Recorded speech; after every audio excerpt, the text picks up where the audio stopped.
From one of Australia's former leading homicide detectives, this is I Catch Killers with Gary Jubelin. Hey guys, I know you're about to listen to this Christmas bonus episode with Sam Goodman. He was due to fight on Christmas Eve. Sadly, that fight's been postponed. Sam suffered a significant injury to his eye, a cut on his eye. But the good news is the fight's been only postponed. It's gone over to the 24th of January. I Catch Killers with Gary Jubelin. Sam Goodman, welcome to I Catch Killers. Thanks for having me on. Stoked to be here. Well, I don't know how excited you are, but we're going to find out. But I'm certainly excited about Christmas Eve, not for the presents that are coming, but for the fight that's going to be on Christmas Eve when you take on, arguably, pound for pound, one of the best fighters in the world. How are you feeling? Oh, I'm feeling really good, but believe me, there's going to be presents after the fight. So when I'm bringing all those belts back to Australia, you know, that's the biggest present I could have ever asked for. So look, I'm working extremely hard to go and do it, and I'm putting in the work each and every day. But I'm in a good spot. I'm feeling really good in training, feeling great, and yeah, I'm putting in the work. I notice that whenever you talk about it, and it's starting to get you're starting to get a lot of media exposure because of the significance of the fight. Every time I hear you talk, it's not if, it's when I will achieve. Is that the way you approach a situation like this? It's how I've approached every fight, and nothing's going to change for me with this one. The only thing that sort of has changed is I've just pushed the envelope even more with the workload. So I've honestly worked myself to exhaustion through this training camp ever since we found out that this fight could happen. And it's just been almost, I've always worked hard, I've always stayed consistent, but it's been at different levels for this one. So just a bit of that extra push wherever I can, and just trying to do everything I can to win this fight, because I know it's one of the biggest challenges in boxing, but I truly believe that I'm going to go ahead and do it and shock the world. So if I didn't think I could do it, I wouldn't have a go at it. Yeah, it's what you're saying there. I was speaking to people that you've surrounded yourself with a good team, and we'll talk about them later, but they're all saying you're at another level. And I think at first I've seen a couple of your fights live, but I think I first saw you sparring probably 2 years ago. Went there with your manager Peter Matreski to a gym down near Cronulla. And I came away exhausted on how hard you went. There was you were as sharp as you were at the first round as you were in the 10th round. Is that something, a hallmark of your boxing, your fitness and your conditioning? Definitely. I think it's just from the work we put in. Like my coach Joel, he works us into the ground. So we put in a lot of work, and I think a lot of other people, when they come and train with us or do a bit of a training camp, they're a bit shocked with the workload and how much we train for how long we train. And it shows in the fights, it shows in the sparring, you know, especially when I'm working with multiple different guys, and, you know, they're starting to gas up a bit before me. So it's, it just comes down to the workload and being so consistent with it all. Yeah. Okay. You're 2 weeks out from the fight now? Just do a rough calculation, roughly. Yeah, roughly about 2.5. What are you feeling right now? Do you wish you could make it happen now, or is excitement building? What's going through your mind at this point in time? I've still got another hard week and a half to get through of training, so it's still a bit of work to go. So at the moment, my focus is on, I'm not looking past each day. So each day I'm just doing what I'm meant to be doing that day and focusing on that. So I'm not looking too far ahead, not letting me head get in the clouds and start fighting the fight before I get there. It's just all about focusing on the job I've got to do each day, and it'll be the same on fight night. So I don't let the emotion or get overexcited by the occasion, or it's another fight. I know it's the biggest fight I'm ever going to have, and look, but that's always the way I've approached every fight. Every fight that you're about to have is always going to be the biggest one you're gonna take on. So it's like I said, nothing really changes for me here. I'm fascinated by the mindset that goes also with the physical training in boxing. But let's wind it back a little bit. We got you at the world title fight, but you don't just wake up one day and say, "Hey, I'm going to be a world champion or fight for a world title." Tell us about yourself growing up. Where'd you grow up? So I grew up in Albion Park, so small town, like tight-knit community, and just really I got into boxing to get a little bit fitter for footy, and like originally I wanted to get into like the wrestling and stuff like that. Like I love me WWE. Me old boy, me old boy told me that the wrestling I was going to be doing is not like jumping off the ropes and what I'm seeing on TV. And I thought, nah, mate, you got no clue. So, but then I ended up dislocating my elbow playing footy, and he just thought, give the boxing a go because don't want to be getting thrown in arm bars and stuff like that early on. So done that, had my first spar, and after that just never looked back. So How old were you at I was that stage? about 10, 9 or 10. Yeah. So it was just something that I was always a little bit of a rat bag of a kid, like always punching on me cousins or me friends, causing a ruckus. But so it was just something I was drawn to. That combative like nature was always, I think, in me, and just something I've grown to love. And even when we got a bit older and all my mates were into surfing and that, Yeah. like, oh shit, scared of surfing and all that. So I just boxed every weekend, and yeah, just it's my passion. It's what I love doing, and it's the same today. It's interesting you said there that you were training and then you had your first sparring session. That's when you knew that's what you wanted to do. That separates people, doesn't it? It's just you either enjoy it or you don't enjoy it. It's all right to train. You see a lot of people that train boxing, but then the next step is how do you react when you get hit, and do you enjoy it, and do you enjoy the combat of being in a ring with someone? Clearly you did.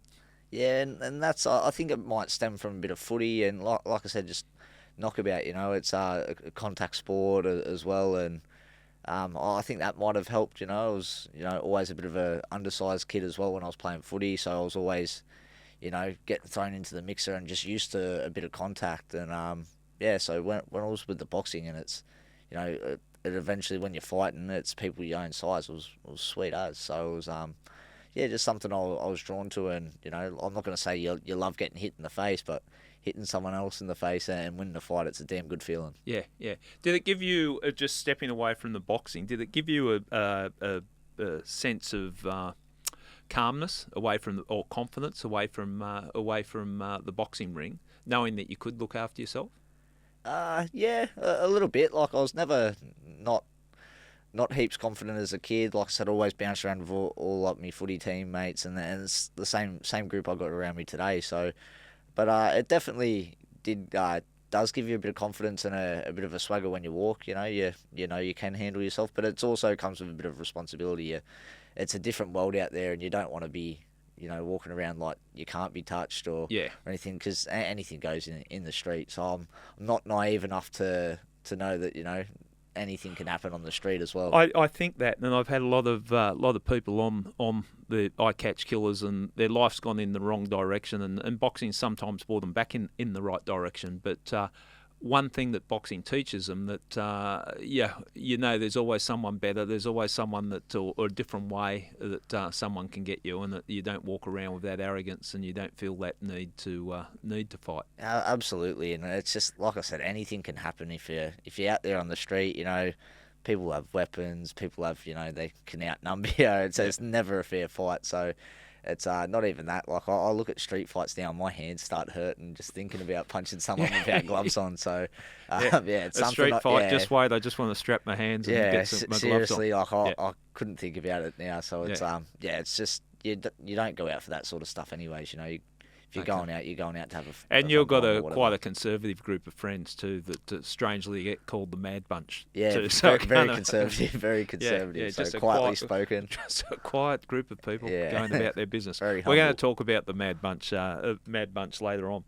So, when did you like an amateur career in boxing? Just talk people through, because I want people that don't understand boxing. It's not like you just get a shot at a world title. There is such a pathway that you've got to go through the amateur days, and that would be travelling all around the state, then round the country, then round the world, getting your experience, and then you turn professional and you virtually have to start all over again. Tell us about your amateur career, first up. So I started off boxing, obviously, at Lake Illawarra PCYC, and had a good few fights there, but it was really once I won my first Australian title that I really thought, I'm going to give everything else away, and everything I'm going to do is going to be drilled towards this. But that was I was probably about 12 years old, and that's when I met Joel, who is still to this day trainer. He's my trainer, but he's been the biggest influence on my life and my boxing career by far. And so it stemmed from there. But we started, like you said, you start at the local level, then you go to your state titles, your nationals, and once you start doing that, you're looking to sort of go overseas. And we done plenty of training camps in the amateurs overseas, England, China, stuff like that. So, and then started competing overseas, so America, Russia, Germany, England again, all places like that. So it's took me all over the world boxing, and my amateur career was I had probably just over 100 fights as an amateur. So, Yeah. and then I turned pro pretty early. So it's it seems like it goes pretty quick, but it's a long time to be working, and just when you're working so consistently, time flies. Big commitment there, but you'd have to be totally focused. Like, I'm just talking the amateur at this stage. We'll talk about the professional shortly. But with your schooling and that, did you have like the Australian titles? Did you think this is my pathway? Did you have another option? There was never get a trade, something to fall back on, or I got told that a lot. Yeah, so, that was a narrative that goes around a lot. Yeah, everyone was telling me you need a plan B, you need to be doing this, and I was just like, nah. And I think especially your teachers and even some people in my family look at you like you're still a kid or whatever. I'm like, I'm gonna make this work. This is gonna be my job. This is what I'm gonna be doing for a living. And I'm not going to have to do anything else after I'm done doing this either. So yeah, everyone's always looked at me like I was a bit crazy and stuff, but here I am doing it. So it's like everyone told me you got to get a trade, you got to get a real job and stuff like that. And people who know me know how useless I'd be with all that sort of stuff. I couldn't be on a job site to save me life. So done a couple of weeks labouring for my pop as I finished off school and. That was just another sign. I was like, mate, I can't be here for the rest of my days. It's a tough gig, isn't it? It's mate, I'd take my hat off to people who do it, but yeah, it wasn't for me, and I always knew that my path was through boxing. Well, what excites me here, having someone like you on the podcast, and we get all sorts of people who've had highs and lows in life, but you're really chasing your dream as we're seeing it, and you're not far off from you achieving your lifelong ambition. I just think it's so cool. What do your parents think about your boxing? Reservations there? No, they've always been incredibly supportive of what I've done and what I'm doing. So it's like I couldn't have done this without my parents as well. Yeah. So, my mum and dad, my sister, like they were always, got behind me, gave me a massive push, and I think maybe after I finished school and stuff, there might have been, and you're fighting for, only a few bob, and you're not making any real money when you're starting off as a pro. My mum might have had a few like, oh, can this work? Are you going to need a real job or whatever? But like I said, they always still got behind me, backed me, and now we're sweet. So we're about to fight for the world title, and look, I believe I'm going to win it, and set my future up forever. Okay, how long have you been pro for? Since 2019, so 6-7 years, something like that. Yeah. Just explain to people the difference between amateur boxing and professional boxing, so people listening can understand. So amateur boxing is it's 3 by 3 minute rounds. When now they've taken the headgears off, but it's still bigger gloves. You're fighting in vests, and it's it should be. I don't like the word amateur because some of them are great boxers and people work like they are professionals. Like you have to, otherwise you don't reach a high level in the amateur game. But the difference is it's just unpaid ranks really and paid ranks. And in the paid ranks, you're fighting from four rounds to 12. So it's once you get up towards the championships and you're fighting for belts or like high level regional titles, you're fighting 10-12 rounds. So that's the biggest difference, and they're like polar opposite sports almost. One's like a sprint, one's like a marathon. They talk about different levels in boxing. Some people reach their level, then there's the next step up and next step up.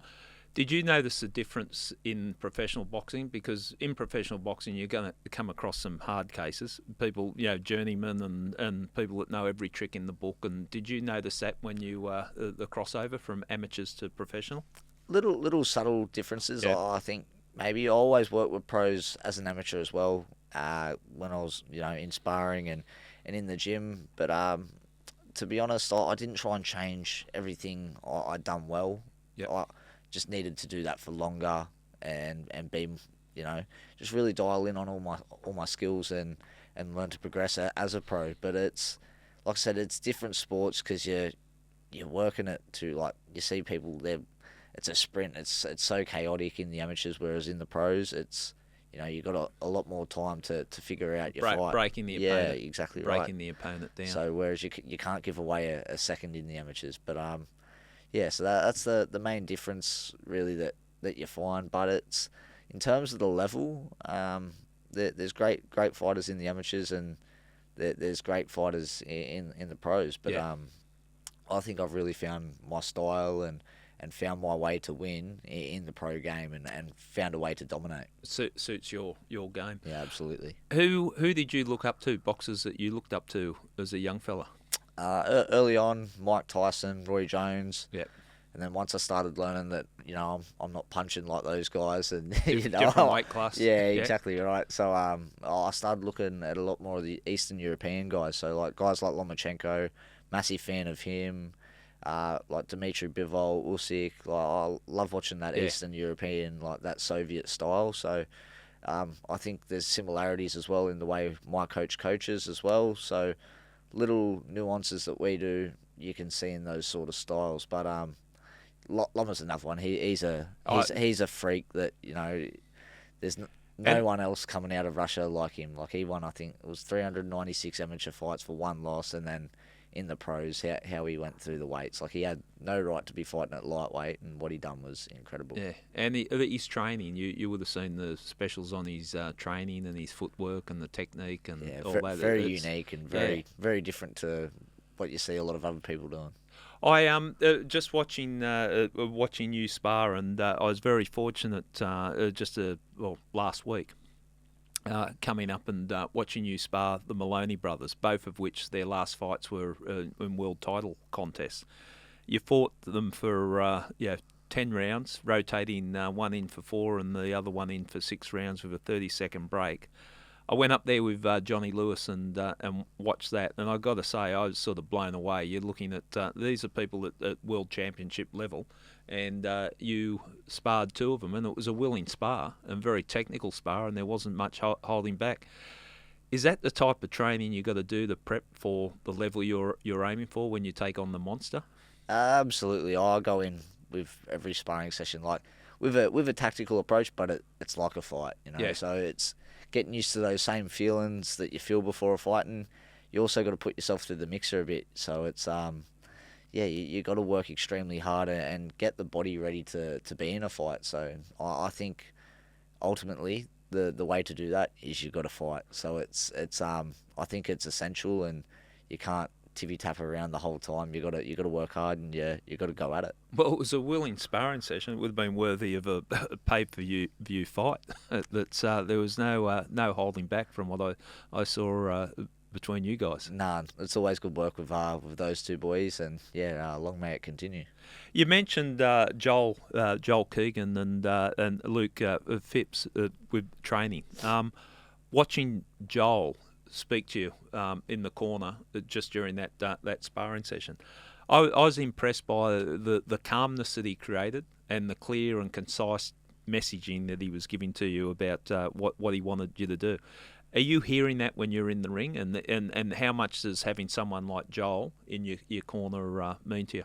He's usually the only person I really can hear in the fight. So everyone likes to go on about, can you hear the Mad Bunch or whatever, and everyone chanting. Usually the only 2 voices I can hear when I'm fighting is Joel and Luke. And look, their messages are always, always understanding what they want from me and what they want me to do. So it's, look, my success comes from those 2 blokes really. So I just try and listen, and they say jump, I say how high. So I know if I do what Joel wants me to do, that I'll win fights.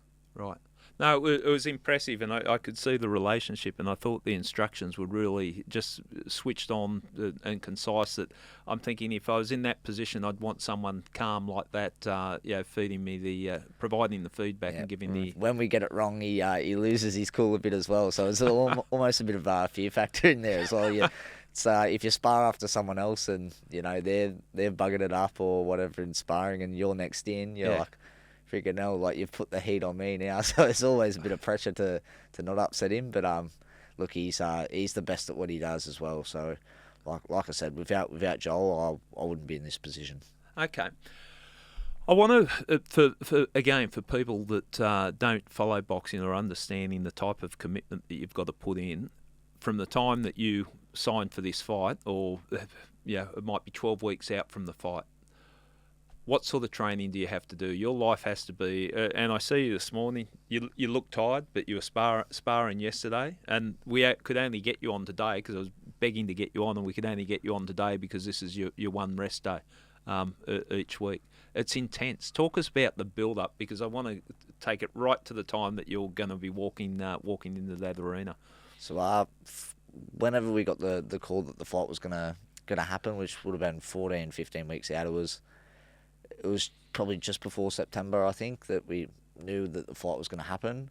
It was just all about, putting in crazy amount of work and getting the body ready to be in the biggest fight of my life. And it's been, some weeks it's 7 days a week, other days it's 6, but there's been days where I'm doing, 4 sessions a day, over 6 hours of training. So yesterday was another day, 3 training sessions in the day with a 10-round spar in the middle of it. So it's a lot of work, but it's stuff I still enjoy, the training and working towards this. Like I said, this has been my goal since I got into this sport, and I know that I've got to put in an insane amount of work to achieve this, and that's what we've done. So ever since we got that phone call, it's been 2 to 4 times a day, 6 to 7 days a week, and that's basically been my life. I've just ate, slept, drank, boxing. It's nothing else. There's a fine line too, because I hear the experienced trainers say that you can overcook someone as well. So it's as in train too hard that you've got nothing left by the time you walk in the ring. So you're conscious of that. So your down time's your rest time. Look, I'm looking to overcook him on December 24th. So that's my plan, and that's what I'm going to do. So, look, I'm going to be fresh by the time I get in there. I've got time to freshen up while I'm in Japan. At the moment, I know I've got to be working hard and doing everything possible to.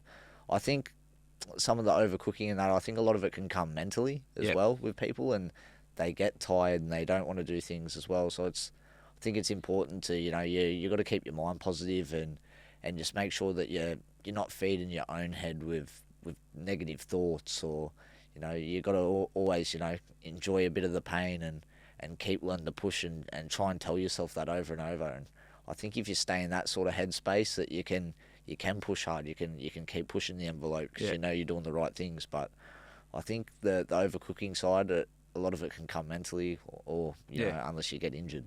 One hanging around watching professional fighters prep for their fights and all that. One thing that's I see fairly consistent is there's a lot of laughter and carry on to take the pressure off. A lot of practical jokes, a lot of just some crazy shit that goes down just for a laugh. Is that all about taking the pressure off, because it is so intense what you're trying to achieve and build? I think a little bit of it, but in our gym, a bit of it's just organic. It just happens. It's got a bit of a team, we've got like a footy team environment at our gym, so it's just always, it's a good place to be around. If you're going there and everyone's super serious, everyone's, and like we're serious when it's time to work. It is serious, but when you're just sitting around, if no one's talking to each other, no one's having a laugh and a joke or poking a bit of fun, it's not a real place you want to be. So it's always somewhere, like even after a fight, the first thing you want to do back on a Monday is go to the gym and knock around with the boys. So it's always a good place to be, and that's the sort of vibes we want to keep in our gym. And even like you said before a fight, it's not we still have a laugh and a joke, and then when it's time to go to work, we go to work. Okay, can we talk about, because I'm going to bring Brendan in shortly, but can we just talk about that, the day of the fight? Just talk us through that, because you've been there. You've 23 fights undefeated. 19-0. 19-0. Sorry, 19-0 fights. So you've prepped for it. You've done that. Tell us about the day of the fight. What's going to be happening? How you envisage it? I like from the time you wake up. I treat it like most other days. I'll get up. I'll go for a coffee. I'll hydrate in the morning and then go out for a coffee and have me brekkie, and I'll just treat it as another day. Like half the time, if it's a Saturday or whatever that you're fighting, I'll have a pump with the boys or whatever, and just relax and not think about the fight until it really comes. And then once you start to leave for the venue, then that's when that little switch happens, and it's like, all right, I'm going to war here. I've got to do everything in my power to win, and that's going to be the same feeling I feel on fight night. It's about achieving everything I've set out to achieve, and taking all these belts back to Australia. So it's once I leave for that venue in Tokyo, it's going to be all about bringing those belts back home with me. Yeah, and that's the consequences of it, like the danger that's associated with anyone that steps in the ropes in boxing. The consequences of a victory, and I don't want to tempt fate, because I don't want you thinking past that, but it's going to be life changing. Yeah, 100%. It's gonna. I know that, but it's something I've always expected of myself. Yep. It's something I've always dreamt about, was becoming a world champion and setting out to do this. But I know that there's definitely going to be, it's going to change. But I always expected it to, and I'll just like I have with everything else, I'll take it in my stride and I'll get on with things. I won't build it up to be something that's not. It's going to be my time in the sun, and that's it. Have you been to Japan before? Yeah, only for a couple of days. So we went for about 4 or 5 days to go actually watch him fight. Oh, that's when you popped up in the ring. Yeah, we got up in the ring. So we played musical chairs, got closer to the ring, yelled out at him, and we got called in the ring by him. So it was funny how that one worked out. But it was a cool experience, and yeah, it's a good place. The people over there are great, and I'm looking forward to getting back over there. You're not going to be the crowd favourite over there. He's a bit of a local hero. Does that work for you or against you, or it doesn't matter? It doesn't matter. I don't listen to them when they're going for me or if they're booing me. So, if you listen to them, you'll be sitting with them, and that's the approach I've always had with listening to the crowd, or reading stuff online, whatever. I've always just worried about what me and my team think and what we need to do, and that's how I've approached everything. I don't read nothing, I don't watch nothing anymore. It's just all about, our vision, our goals, and what we've got to do to win.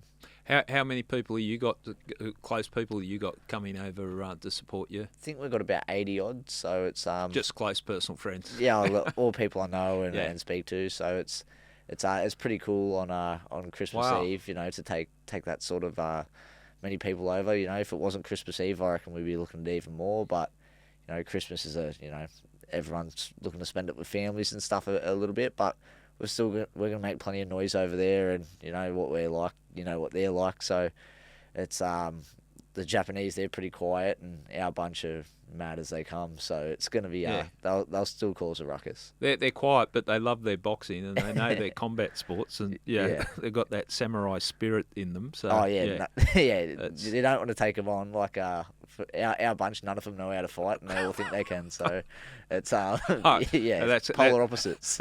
We might have another episode of I Catch Killers on how they survived in a Japanese prison. Yeah, it could be.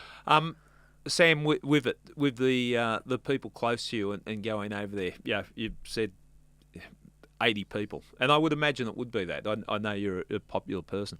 Do you feel the pressure of because the whole thing's around how you perform on the night? Does that pressure, or is that something you've become conditioned to? To be honest, it's no heavier. The heaviest pressure I feel is the pressure I put on myself. Yeah, and that comes with my training. I'd feel the same, honestly, if I was fighting this bloke in front of 3 judges and my coaches. I'd feel the exact same way as if I go and fight him in front of 100,000. Wouldn't bother me one bit. So it's never something I've really looked into or worried about. I've always just cared about getting the result that I desire, and that's where my pressure comes from. So it all comes from me and what I expect of myself. So it's always been the same for me, really. How old are you? 26. You got a pretty philosophical outlook on things. Has this world that you've inhabited made you grow up quicker, or take the responsibility? In some things, other people will say I'm still still a kid. If you speak to baby or Now, Luke, when we they'll, refer to baby, he's not actually a baby. He just acts like a baby. We're Yeah, talking carries about on that one. Peter Matreski, who helps manage you, and a very good fella. yeah, But yeah, he's a bit crazy. yeah, 100%. Don't listen to everything he Yeah, says. now with some things, I think I'm definitely very mature with, and then other stuff I'm completely useless with. So it's but yeah, just my outlook on my sport and how I approach things is something that I've always looked at people that have done great things in life or whatever, and I think I've chose good people to look at and how they approach things. People going about mental coaching and stuff like that, and for me, it's very hard to speak to someone and they're going to tell me how I should be feeling before something they've never ever done. And don't understand. And so I find a lot of that stuff a bit, they're teaching out of a textbook or whatever, whereas, you get to see someone who's been there and done it. Might not be boxing or fighting or whatever, but they've done something, achieved something, or, whether it's something from history that you can learn off, and you pick all things that you like out of that, and you make your own sort of approach with it, and that's how I've always took things on and been inspired by things that I'm drawn to. I see the way you conduct yourself around the gym, and just when you're coming in here, you can have a laugh, and that's so important, because you'll burn yourself out if you haven't got that. But you switch on when need be. I catch killers with Gary Jubelin. We're back for our second part chat with Sam Goodman. It's the I Catch Killers bonus Christmas episode, and it focuses around Sam's boxing career and the fact that he's fighting a bloke that's called the Monster on Christmas Eve in Japan for a unified super bantamweight world title, which I think is pretty incredible. But I've also got that's joined us in the studio, Brendan Bradford, to put in perspective about the magnitude of what Sam's aiming for on Christmas Eve. So, Brendan, welcome to I Catch Killers. Thanks for having me on. It's it's exciting to be just a part of this such a big Australian fight. It's really excited to just be part of the build up and to talk to you about it. Well, for people that I'm trying to drag a lot of the I Catch Killers listeners into the boxing world, but a unified world title, like all the belts. Do you want to just break that down, what we're talking about? Because people would have heard discussions, unified world champion, what it actually means. Yeah, so unified, undisputed. And I'm sure Sam already is aware of this, but this is for our listeners, Sam. He's probably sick of talking about it. So basically in boxing these days, there's four major sanctioning bodies. They each have a belt: WBC, WBA, WBO, IBF. And it's very rare that you have one fighter have all the belts in any division. Inoue has that. Sam's fighting for all the belts, which is super rare. So the magnitude of this fight, you can't sort of overstate it. And the fact that, we've had Australians fight for world titles and win world titles, win a belt or two belts. But to go for all the belts against a guy like Naoya Inoue, who is pound for pound, if not number one, number two, consensus across the world, that's very rare. I can't remember too many Australians that have gone and fought the pound for pound best fighter in the world for all the titles, and that's what Sam's doing. And he's not. It's not his best days are behind him. He's still at his peak, and he's considered the pound for pound best fighter. Absolutely. He's in his peak right now. He's living it. He's fighting world champions. He's fighting number one contenders. This is in a way. Yeah. Not to take anything away from any of the other great performances in Australian boxing, but this is like you cannot get a boxer, an opponent, more at the peak and with more on the line than what Sam's travelling to Japan to do in a couple of weeks. Sam, were there any opportunities to go an easier path and call yourself a world champion on just one of the belts? Was there options available to you over the years? There would have been interim options and stuff along those routes, and to probably delay it and then wait for him to move up or vacate, but that's not what I'm about. I don't want to be someone who's going to duck and I'm excited by the challenge, and like I said before, if I didn't think I could beat this guy, I wouldn't do it. So it's something I really believe that I'm going to go and go and shock the world. And I just hope everyone does remember when I go and do this that he was at the peak. He did, what he's done, Yeah. and no one takes anything away from this win. So, because I'm going there and I'm going to upset the world and I'm going to shock everyone. So I just hope everyone remembers, it when this does happen, that I beat the guy who was the guy. Well, it's gutsy, and that's what I've been saying right from the start, and I think you'd have to agree, Brendan. Yeah, It's- he's in a way he's had 28 wins, 25 have been by knockout. He's in his whole career he's lost only a handful of rounds. Like he's called the monster for a reason. He's a very scary man, and like Sam sort of touched on there are probably options he could have taken, waited for in a way to go up a division, fight for a vacant title, but like he says, that's not what he's about. That's not why he got into the sport. He wants to do something great. Now, he's called the Monster. You're called the Ghost or Mr. Mandatory. Oh, they mix it up each fight, so I swear I've never really gave myself a title or whatever, but that's not where I put all my focus. I think the Ghost came from an American writer and they just ran with it for a while and stuff like that. Is this so. your idiot mates? That, No, it was an American writer. Right. Like, I think it was after the Aleem fight or the Doheny fight. Yeah. Wrote an article about me and said I moved like a ghost, and it that's sort of stuck. So I think it comes from there.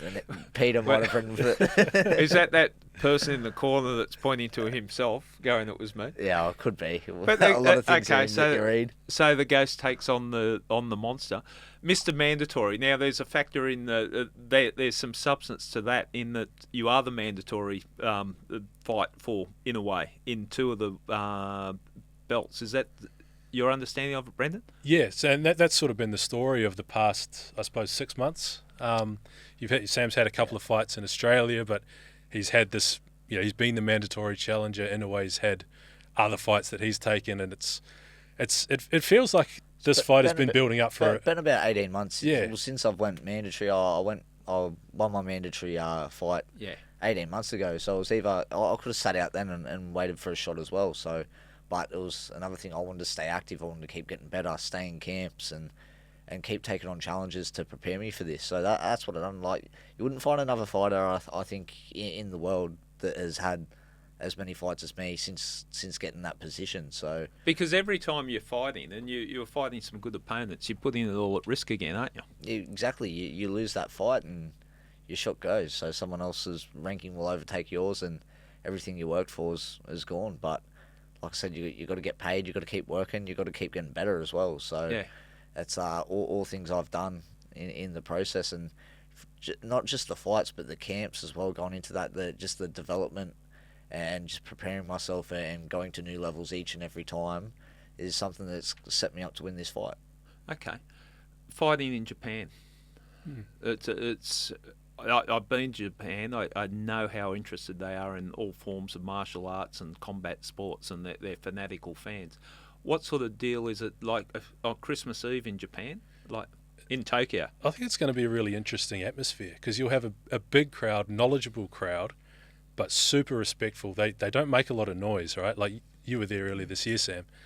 So the 80-odd Mad Bunch, they might be the loudest in the venue. They might be the loudest section.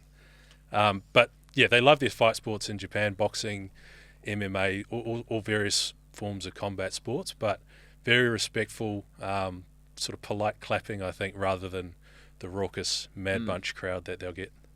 And the stadium, I understand, rough figures, 20,000. It's been sold out, and people were so keen to get tickets that it became on a lottery basis to get tickets there. Yeah, that's how much of a superstar Inoue is in Japan. People love him, and there's also been big historical boxing moments in Japan as well. Mike Tyson's lost to Buster Douglas. That was huge. So there's a deep history of boxing in Japan too, which obviously Inoue is sort of the king at the moment. Well, when we talk about history in Australian boxing, one of the earliest memories I have as a child was watching this crappy black and white TV as a kid, hardly walking, watching my father watch Lionel Rose fighting Harada. That was 50 years ago. That was huge. Yeah, and so again, Sam sort of walking in those footsteps. Those footsteps. Big underdog story. There's great yarn of Lionel Rose flying back to Australia, and he saw the 250,000 people at the airport to meet him, and he thought the Beatles were on his plane because he didn't know they were all coming out to see him. So I wonder if we get 250,000 out to Sydney Airport when Sam comes back just after Christmas. But great memories for Australian boxers and Australian boxing in Japan as well. But Sam, does that sort of put in perspective the magnitude of what you're trying to do? Here I am saying I've got a memory from 50 years ago of something that you're going to step in a couple of weeks and do. Yeah, it does really.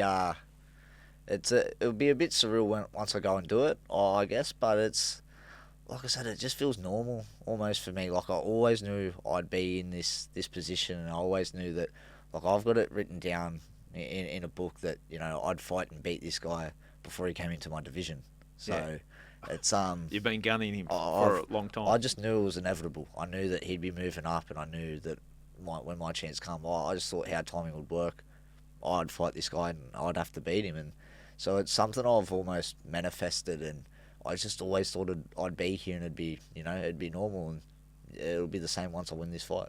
You don't pick on the little fellas. He is little. He is little. Because, like what we're talking about with someone like him, there's only, I'd say every 3 or 4 years, someone separates from the pack and is thought of as a pound for pound, or someone that no one wants to take on. You're looking at him going, no, I wouldn't mind a piece of that. Gutsy move.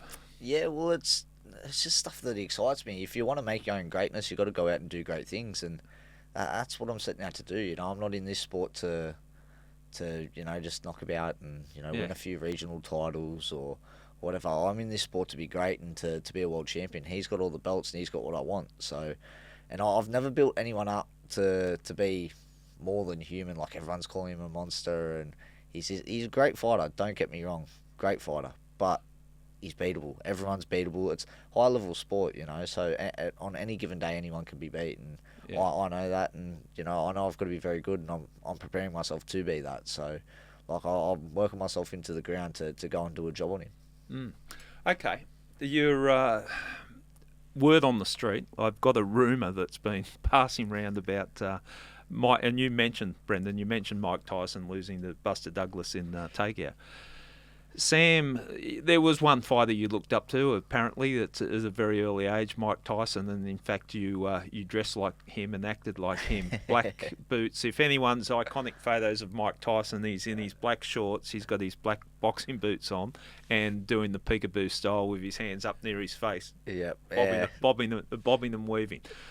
Tell us about that, and is there photos of it? And if there are, I promise you we'll put it on our social media. There's a little bit of footage of me coming out for my first fight.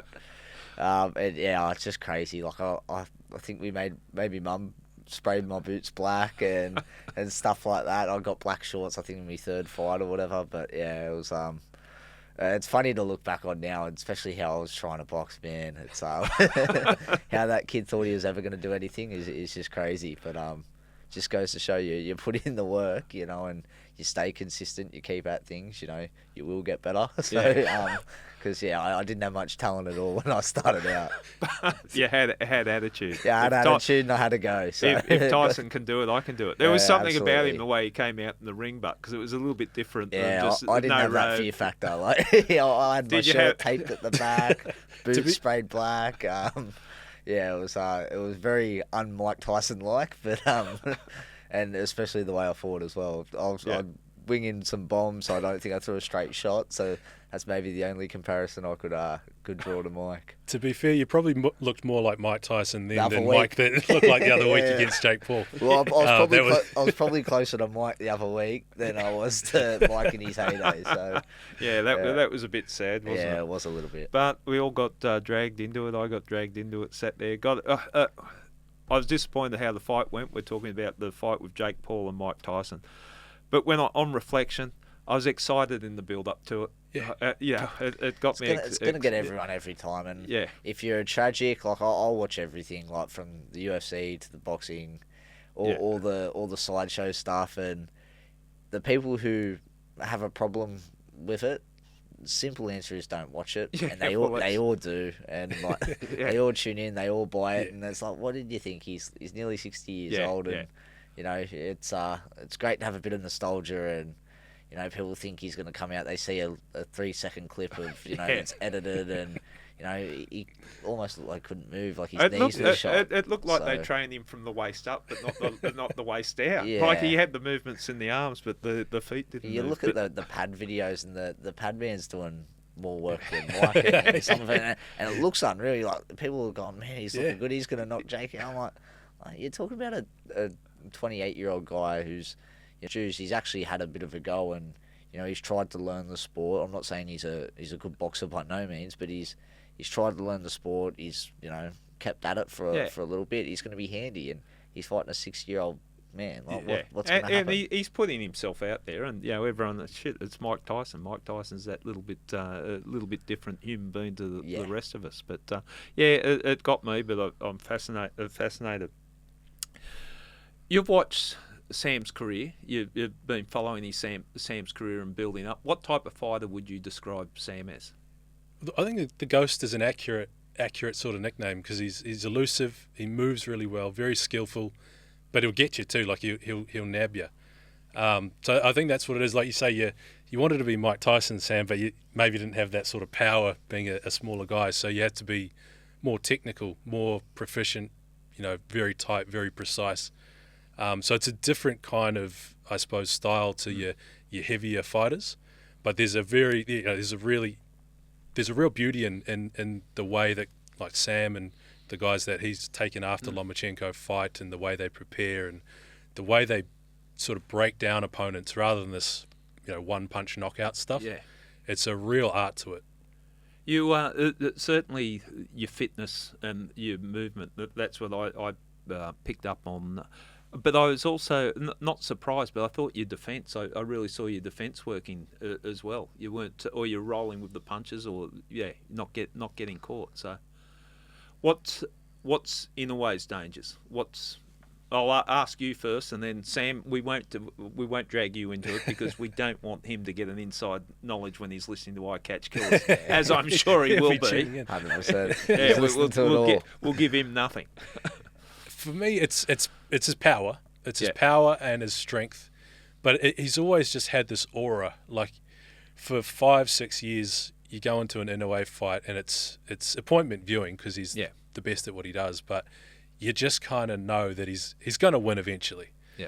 But I feel like, Sam, you were there for the Neri fight earlier this year, and he got knocked down, and eventually, time catches up to everyone. Yeah. And he's going up. He's coming up divisions. He's still the peak. He's still at the peak. He's still number one. But sooner or later, there'll be chinks. There'll be cracks. He got knocked down earlier this year, and you never know. Sam's, like you say, super fit. Been training well. You've been preparing for this fight for a year and a half. This could be the time. Like, as much as we've been talking up Inoue as this unbeatable monster, so Sam, I think he's going to get him at the right time. Great. We're lulling Inoue into a false sense of security. That's all. We'll wind it back. More rumours on the street round Erskineville. It was brought to my attention that your mum, probably your rest of the family, son, you got to have a trade to fall back on if this doesn't work out.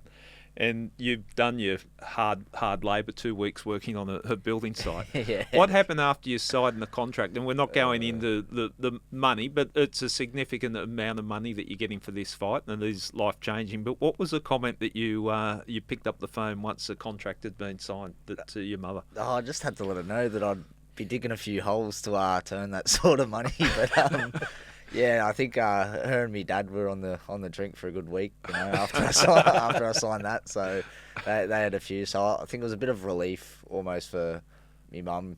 Like, the last few years as well. Like, she's been, she hasn't worried about it. And my mum's always been super supportive. But I think just starting out, it doesn't seem, when you're fighting for 1,500 on a show or whatever, it doesn't seem like there's any sort of pathway to.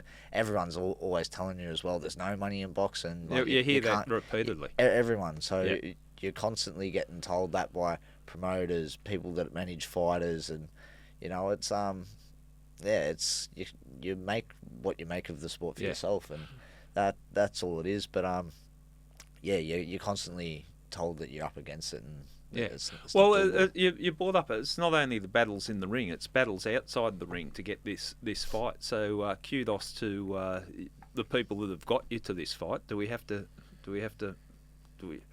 cut it? Nah, he's done very well for me. So No, we're only because he's sitting in the studio, and we like just putting giving it to him a bit, as he does to all of us sitting here in the room.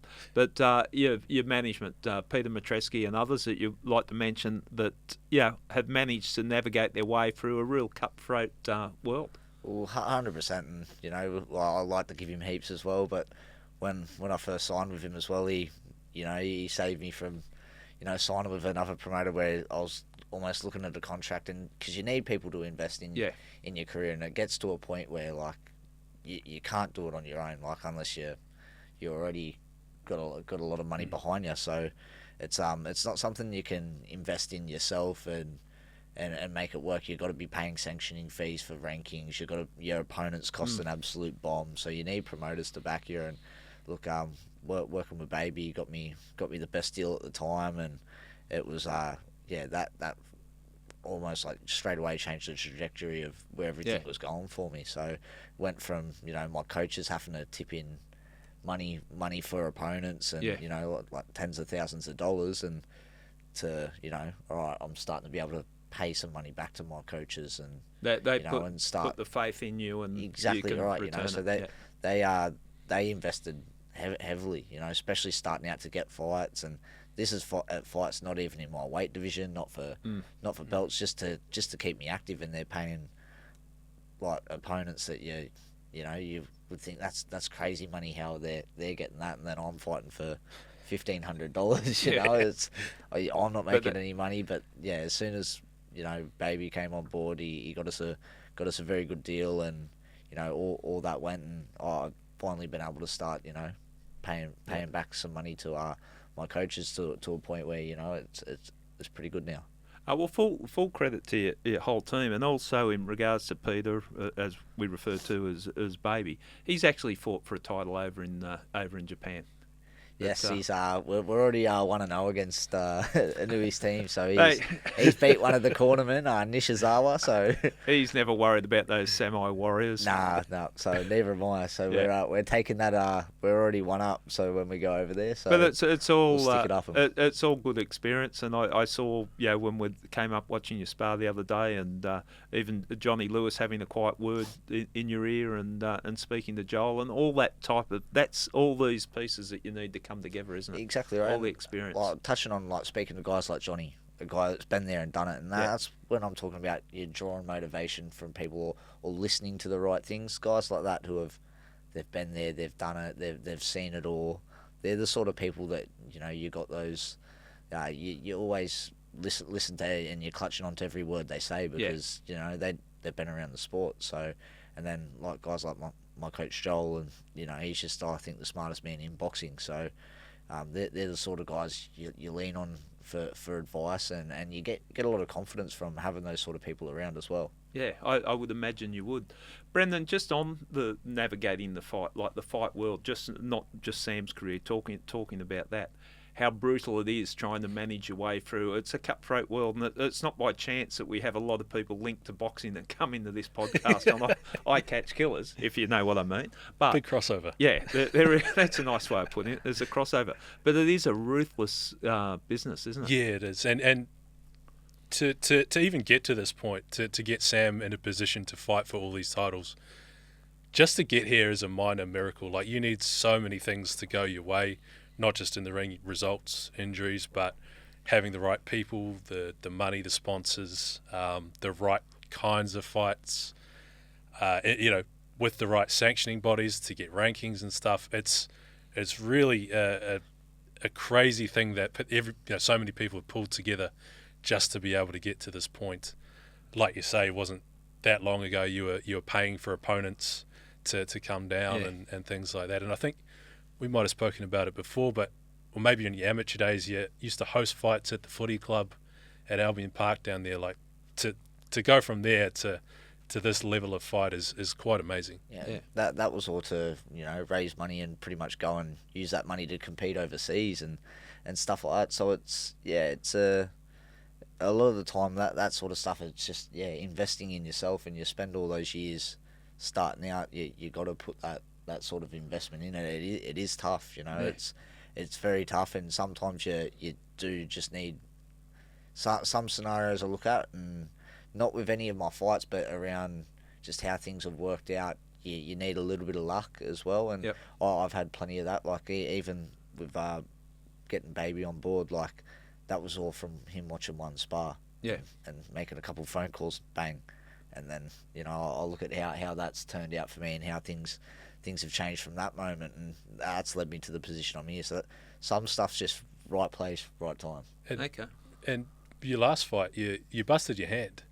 And I know a couple of days after, it was like, oh, geez, the Inouye fight might be gone. Yeah. Like there's just such fine margins that could derail it. I broke my hand in 2 spots, and it was I was lucky. 2 undisplaced fractures, didn't have to go under the knife. So little things like that. Little stuff that just work out in your favour, and you can think it's faded or whatever. I believe you put in the right work, you put in hard work, and you have good people around, good things will happen, and they'll happen for a reason. So I think that's what's all led me to this point. I've done the right stuff, I've done the right work, I've listened to the right people, and here we are, ready to shock the world.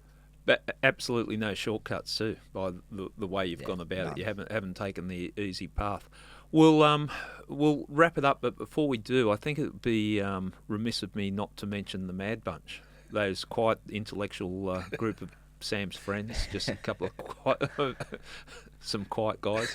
Quietly spoken, kind, caring. Considerate human beings. Respectful. Yeah, respectful. Brendan, you've seen a lot of things in boxing. Could you describe the Mad Bunch? They're the Mad Bunch. So I've run this by Baby. I'm allowed to tell the story now. I wasn't allowed to write it last year when it happened. So Sam was fighting Rais Salim on the Gold Coast. I think it was June 2023 on a Tim Tszyu undercard. Is that maybe to get a ranking or go number one? The mandatory. Yeah. Mandatory so position. to go to mandatory, Rais Salim's come down from America. The night before the fights, I don't know how many of the Mad Bunch, a couple of them, 5 to 10 maybe, find Rais Salim's hotel room or where he's staying. They ring him. They're ringing him, saying it's Asada or USADA's drug testers. This is at midnight, and then knock on his door. But this is all part of the game. This is all boxing. Allegedly. Allegedly.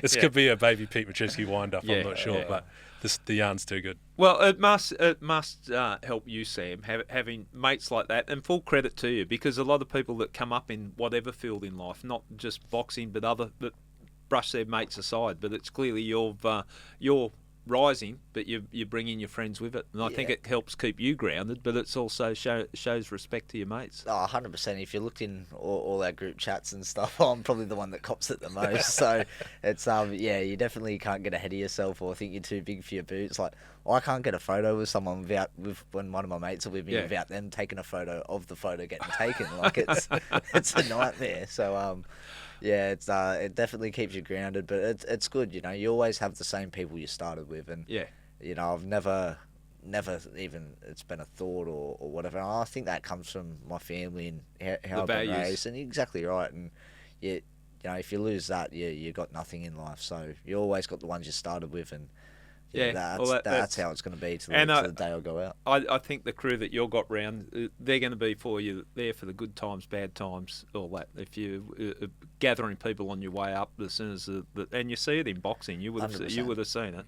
Like a lot of people love hanging around the winner. If someone starts to lose, a lot of people disappear. And you can sense the people that are there for the right reasons and the people that aren't as well. So I think it's just a simple way to keep it. You got the same circle that you started with, and you just crack on doing your own thing and worrying about that. So that's like I said, I've got the same mates, same group of people I've always had, and drag them with me all to the top. So that's the plan.